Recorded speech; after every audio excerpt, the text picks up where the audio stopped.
అండి, అందరికీ నమస్కారం. Welcome back to my channel. ఈరోజు వీడియోలో మీకు మంచి రుచికరమైన ట్రెడిషనల్ పచ్చడి చేసి చూపించబోతున్నాను. ఈ సీజన్లో దొరికే చింత చిగురుతో టేస్టీగా పచ్చడి ఎలా తయారు చేసుకోవాలో ఈ వీడియోలో నేను మీకు చేసి చూపిస్తాను. ఈ సీజన్లో మాత్రమే దొరికే చింత చిగురును మనం ఆహారంలో ఎక్కువగా ఉపయోగించుకుని తినటం ఆరోగ్యానికి చాలా మంచిది. అలాగే చింత చిగురుతో మనం రకరకాల రెసిపీస్ తయారు చేసుకుంటాం. కానీ చింత చిగురుతో ఇలా పచ్చడి చేసుకుని తింటే పుల్ల పుల్లగా చాలా రుచిగా ఉంటుంది.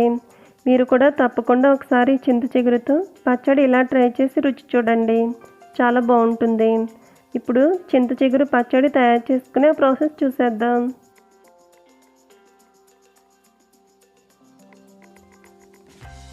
ఇప్పుడు స్టవ్ మీద బాండి పెట్టుకుని అందులో స్పూనున్నర దాకా ఆయిల్ పోసుకోవాలి.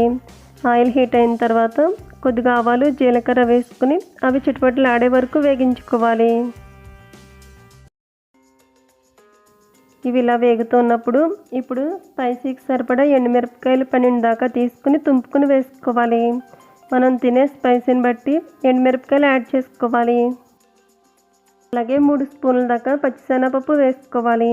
ఈ చింత చిగురు పచ్చడిలో పచ్చిశనగపప్పు వేసుకుని చేసుకున్నట్టయితే ఈ చింత చిగురు పచ్చడి కమ్మగా రుచిగా ఉంటుంది. ఇందులో 2 రెమ్మలు కరివేపాకు, పొట్టుతో సహా 4-5 దాకా వెల్లుల్లి రెబ్బలు వేసుకుని వేగించుకోవాలి. మంటను మీడియం ఫ్లేమ్లో పెట్టుకుని ఇలా కదుపుకుంటూ వేగించుకోవాలి.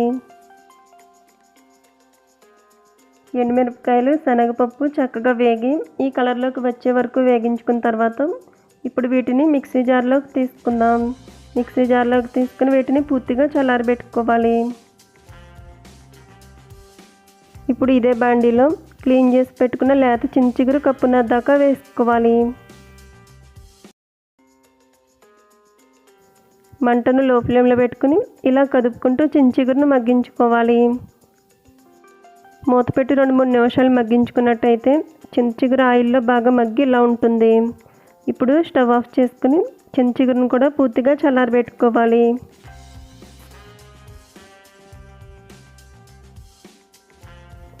మిక్సీ జార్లోకి తీసుకుని ఇవి పూర్తిగా చల్లారిన తర్వాత ఇందులో 1/4 టీ స్పూన్ పసుపు వేసుకోవాలి.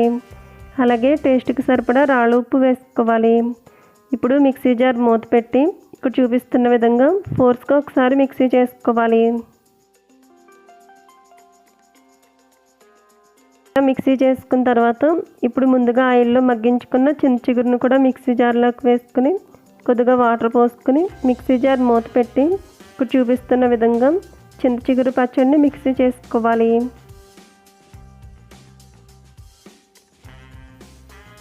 ఇలా మిక్సీ చేసుకుని పచ్చడిని బౌల్లోకి తీసుకుని ఇప్పుడు ఇందులో సన్నగా కట్ చేసుకుని ఉల్లిపాయ ముక్కలు వేసుకుందాం.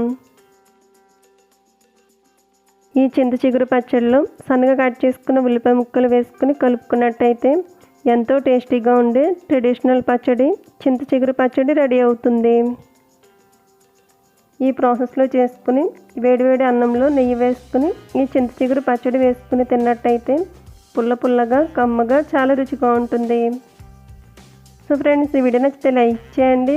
అలాగే మీ ఫ్రెండ్స్ అండ్ రిలేటివ్స్కు షేర్ చేయండి. Thank you for watching video friends.